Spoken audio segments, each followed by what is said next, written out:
Michelle Obama surprised fans on our new podcast by saying her pet peeve about her husband is that he's chronically late. For example, we're still waiting on him to admit he's from Kenya.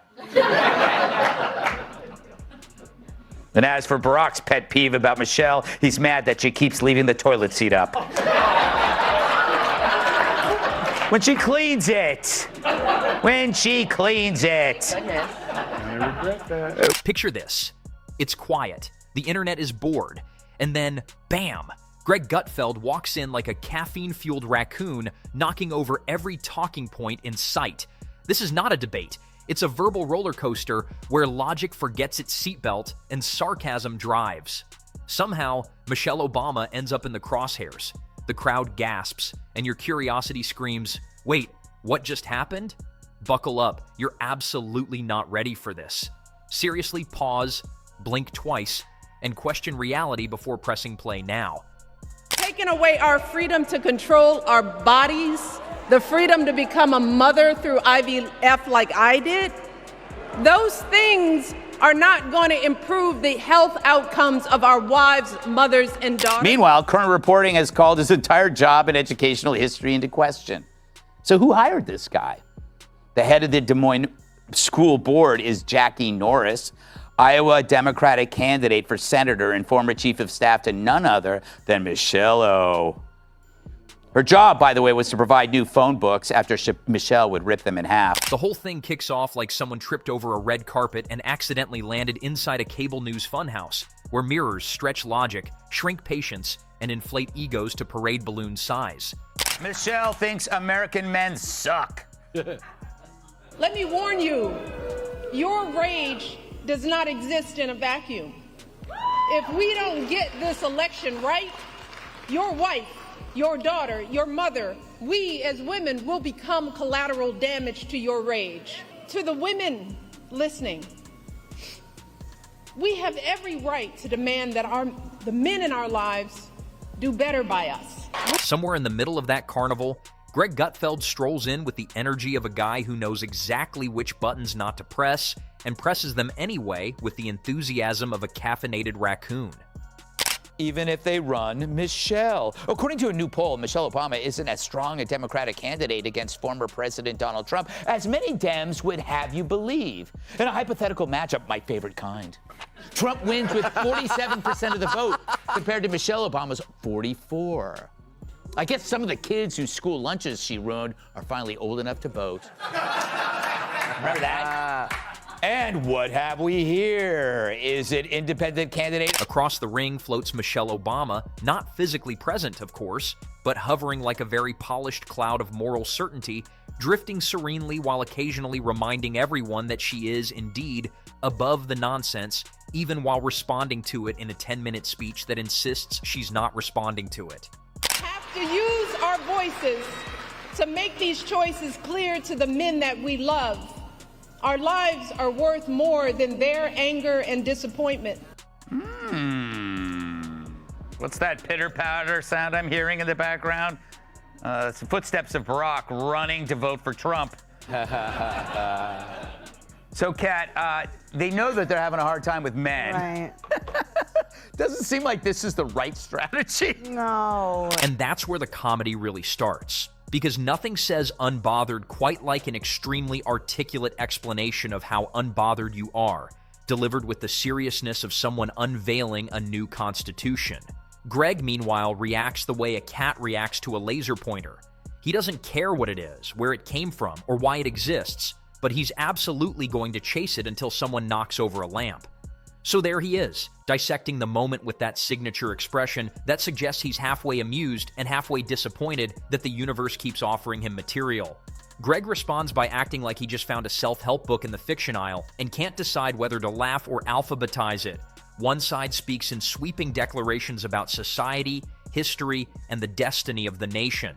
The other side wonders aloud why every lecture sounds like it was written by a committee that's never met a regular human being. Heather, were you surprised that Michelle Obama is not polling better? Because I assumed she would just explode. No, I mean, well, I would expect her to do better than Biden. I mean, Yeah. especially she's of a younger age, I think greater mental capacity, and the way the border is going, I don't think you can get much worse. However, it is surprising that even among independents and as well as Democrats overall, not any better. In 2008, when Barack Obama was campaigning, he said he wanted to not close the border. There's a rhythm to it, like a boxing match where one fighter throws elegant, carefully choreographed punches, while the other just keeps sidestepping and asking why everyone's taking this so seriously. Michelle's style is grand, earnest, and aspirational. Greg's style is basically a verbal eye roll with a microphone. She aims for legacy. He aims for the funny bone, knowing full well that once you hit that nerve, the rest collapses like a folding chair at a wrestling match. And oh, how he leans into the irony. The more she emphasizes unity, the more he points out how selectively that unity seems to apply. The more she frames herself as a voice above the noise, the more he notes how frequently that voice shows up right in the middle of it. He doesn't accuse, he observes. Greg responds by wondering why the so-called adult keeps scolding everyone like a substitute teacher who lost control of the class 5 minutes ago and decided to assign an essay on feelings. Suddenly, the authority shifts, the halo tilts. The room starts laughing, not because the issues aren't serious, but because the performance around them has become impossible to ignore. Like when I saw them speaking at the funeral, Obama was like, I think Obama appreciates Trump for saying what he wished he could say. Well, not just that, and they also were both like, hey, we both won twice. So that the previous segment, we talked about when his publisher told him to speak, and when he got to talk for himself. This is another example of a brother having to talk about something that they told him to. It should interest you to know that Greg has this uncanny ability to make lofty rhetoric sound like it came from a fortune cookie taped to a PowerPoint slide. He takes big, heavy ideas and shrinks them down until they fit in the palm of your hand, where you can turn them over, squint at them, and ask why they're being treated like sacred tablets. Michelle's message is packaged as wisdom passed down from on high. Greg unwraps it and finds a Hallmark card with better lighting, and the sarcasm just keeps stacking. He marvels at how certain public figures manage to criticize society while remaining permanently insulated from it, how they speak for everyday people without ever standing in line at the grocery store, how they warn about division while drawing the sharpest lines imaginable, all while insisting they're the bridge. It's not anger, it's incredulity. Michelle fades from former public servant into professional conscience, always on call, always ready with a message, always framed as the final word on whatever topic happens to be trending. Greg treats this transformation like a superhero origin story nobody asked for, complete with a cape woven from applause and a catchphrase that translates roughly to, "Trust me, I know better." No, I don't think she can. I think you said this before, Tyler. She can't run because if she were to lose to Trump, it would be the most humiliating loss in history. Well, not just, I don't know if I think I said that and you added that, but we'll take You also said that I look great. Listen, Republicans, she just kicked our ass. She's up 15 points. I noticed this weekend. I'm just going to speak on it. We can't play with a lead. Every time Republicans, we get a lead, we do something stupid, okay? So when the polls... And yet, he never sounds bitter. That's the trick. He sounds entertained. Like someone watching a high-budget drama unfold and pointing out that the boom mic is clearly visible in the shot. His laughter becomes contagious, not because it's cruel, but because it's relieving. He gives the audience permission to say, wait, this is kind of ridiculous, right? Without feeling like they've committed a moral crime. Michelle's seriousness becomes the punchline. Her certainty becomes the setup. Her polished delivery becomes the contrast that makes every sarcastic jab land harder.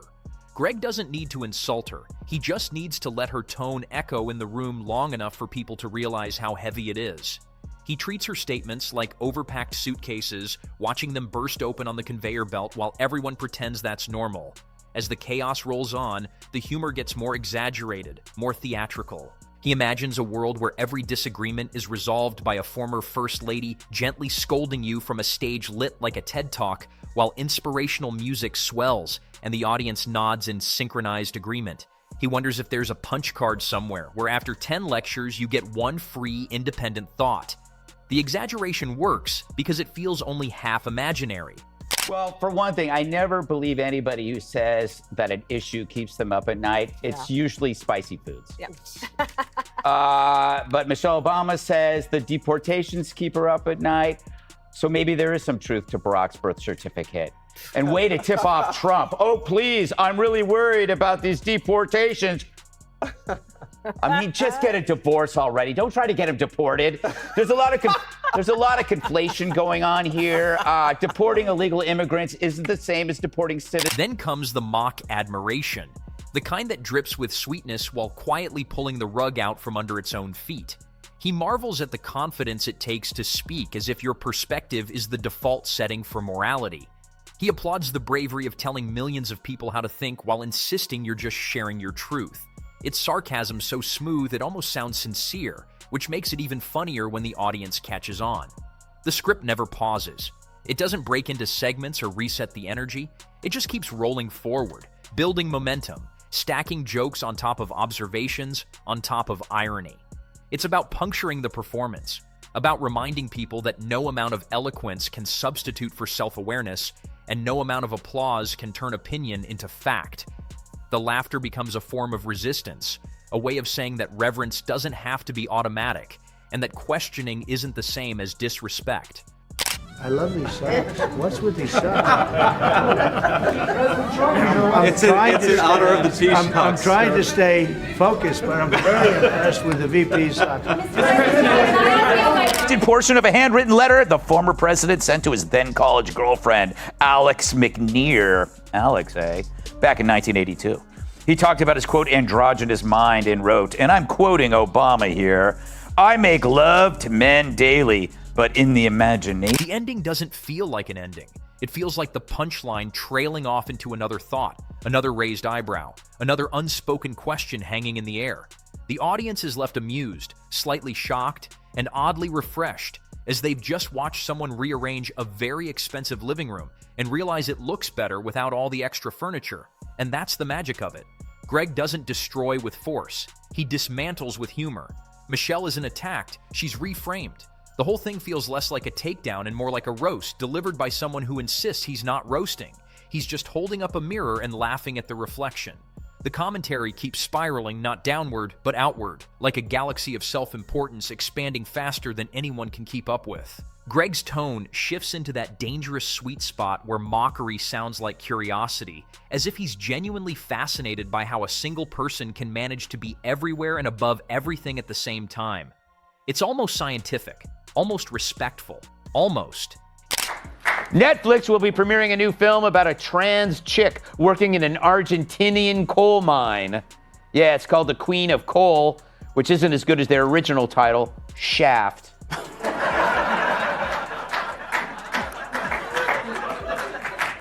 Speaking of, former First Lady Michelle Obama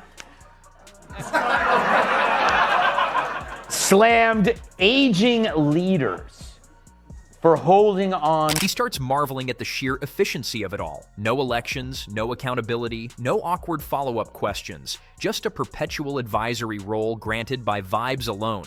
A kind of moral subscription service you never signed up for but keep getting billed anyway. And the funniest part is how it's all delivered with that soft-focused sincerity, like the universe itself personally requested another lecture and couldn't wait a second longer. The pace never lets up. One thought slides into the next like a stand-up routine that's forgotten what a pause is. There's something hypnotic about watching authority get gently deflated, not with rage, but with raised eyebrows and incredulous chuckles. Greg treats the whole situation like an improv sketch, where one performer insists on Shakespearean gravitas, while the other keeps asking why everyone's whispering. The satire sharpens as he imagines an alternate reality where every national issue is resolved by another carefully worded reflection on feelings, resilience, and being better humans, delivered from a stage bathed in warm lighting. A world where problems don't need solutions, just applause breaks. Where disagreement isn't wrong, just disappointing, like showing up to a yoga class with bad energy.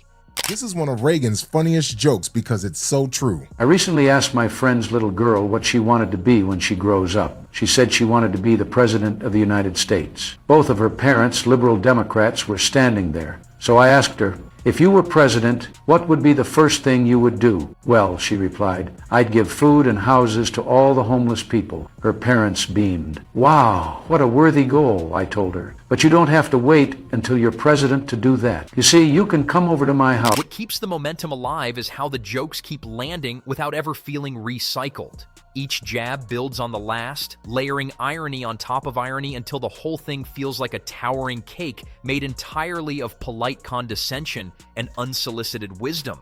The audience isn't just laughing anymore, they're nodding because they recognize the pattern. They've seen it before. They've felt it, that creeping sense that they're being talked at, not talked to. By now, Michelle's presence in the script has become almost symbolic, less a person and more a concept. The ever-present reminder that some voices are automatically elevated, while others are expected to listen quietly and learn. Greg doesn't shout this point. He lets it seep in through humor, through exaggeration, through the sheer ridiculousness of treating opinion like gospel, because it's wrapped in elegance. And as the momentum barrels forward, there's no grand conclusion, no neat bow, just the lingering echo of laughter mixed with a subtle realization that reverence is optional, that authority isn't immune to parody, and that sometimes the sharpest critique isn't anger at all, it's humor that refuses to kneel.